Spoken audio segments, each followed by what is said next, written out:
waste and fraud can we expect President Trump and Elon Musk to uncover in the Pentagon? Joining us now is Montana Senator and former Navy SEAL Tim Sheehy. Senator, great to see you. Thank you for being here. Before we get into the Pentagon, I just have to play for something for you.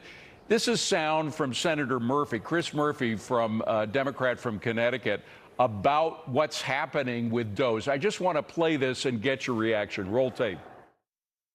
This whole thing is a fraud, right? It's a con. It's a grift, right? From the very start, the Trump administration has been about one thing and one thing only: stealing from all of us, stealing from regular people, stealing from poor people, stealing from the middle class in order to enrich their billionaire Mar-a-Lago cabal. Senator, after all of the stuff, and I want to use another word, but I can't on TV, after all the stuff that DOGE and Musk have uncovered about waste and just outright fraud and theft coming from the federal government for years and decades, in fact, he's talking about DOGE doing the stealing. Do you think anybody buys that? Well, you want to find grift, look no further than USAID and where that money was going. You want to find grift? Look at the $40 million a week we've been sending to the Taliban. The U.S. taxpayer has literally been taking hard-earned money from American families and handing it to terrorist groups that want to kill us. So if you want to talk about grift and fraud and theft, I think we've already seen a list exposed by Elon Musk and his team that's shown exactly where that grift is going. And guess what? It's not going to Mar-a-Lago billionaires. It is going to terrorist organizations from the American taxpayer. So I actually walked by Chris today while he was holding that press conference. Couldn't help but chuckle because, this is pure projection. We've seen 4 years of grift and theft from the American people. And the worst theft of all, David, as you all know, is inflation. And when the government's printing money and driving up the cost of everything in life, that's taking money out of the pockets of hardworking American families, and they're sick of it. I'd only disagree with one thing. It's not just the past 4 years. It's been going on literally for decades, particularly when you're talking about institutions like USAID, et cetera.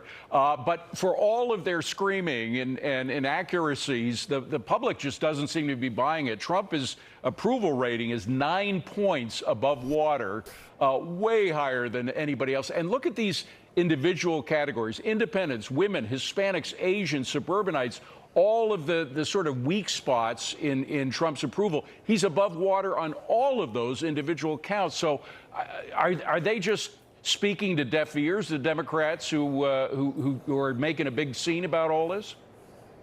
I think they're in disarray, David. I think they're still trying to find a message. November 5th was very clear. We want across the board. And the election rhetoric from the left was put him in jail, put all of us in jail. We're fascists, we're racists, we're liars. You know, it was all about character assassination and trying to convince the American people to not believe what they were seeing with their own eyes. And our message was very simple. It was a message about common sense.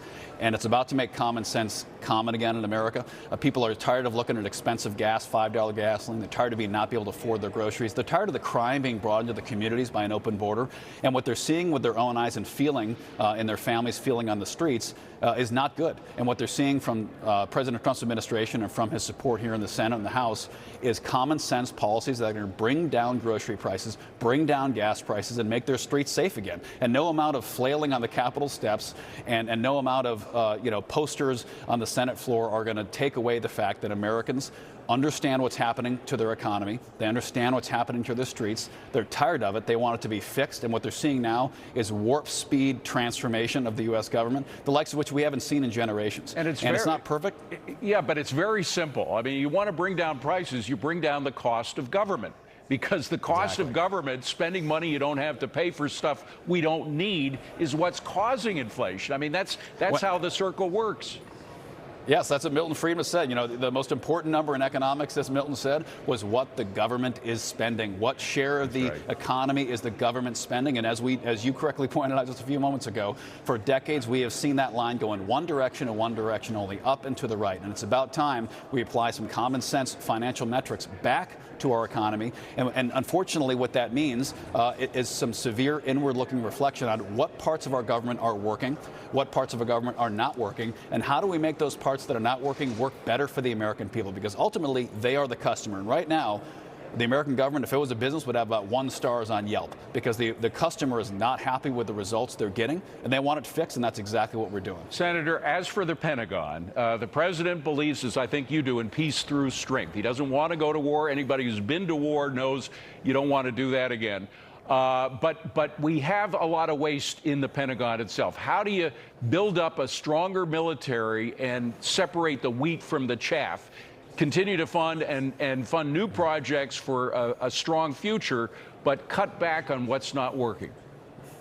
Well, I could talk about this for an hour, David, but I'll try to keep it as simple as I can. The most important thing in any organization is an obsession with the mission. And the mission of the DOD is to close with and kill the enemy in the event of war. That's their job. And in the absence of that, deter war through strength. And we had a great hearing today with Stephen Feinberg, who's going to be Deputy Secretary of Defense. And the one thing I hope he does, and I think he will do, is reorient our defense acquisition system around the end user, the customer. Guess what? The customer is not bureaucrats in the Pentagon. The customer is the lance corporal, the sergeant, and the captain on the front line fighting the enemy. And that is what's been lost in our military acquisition system. The former Defense Secretary Robert Gates, when he was in office, had a fantastic program where he built bomb-proof vehicles, the MRAP family of vehicles, saved my life personally. Great vehicles. And you know what? He acquired those through a non-standard acquisition system because if he went through the normal acquisition route, it never would have happened. So we shouldn't have to go around a system that doesn't work to get our troops what they need. That means the system's broken. It's time to deconstruct that failed system. It's time for the Pentagon to pass an audit. It's time for us to put the warfighter first and have common sense rule the Pentagon. And listen, CQ Brown has been let go, a great career.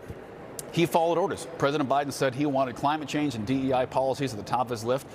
General Brown carried that out. Well, now we have a new sheriff in town, and he has the right to build a team around him that's going to prioritize his priorities. And that's what we're seeing now. And those priorities are readiness to fight a war. I'm getting wrapped, but the low-hanging fruit in the Pentagon is the DEI programs and you know the $1,000 screws, that sort of thing.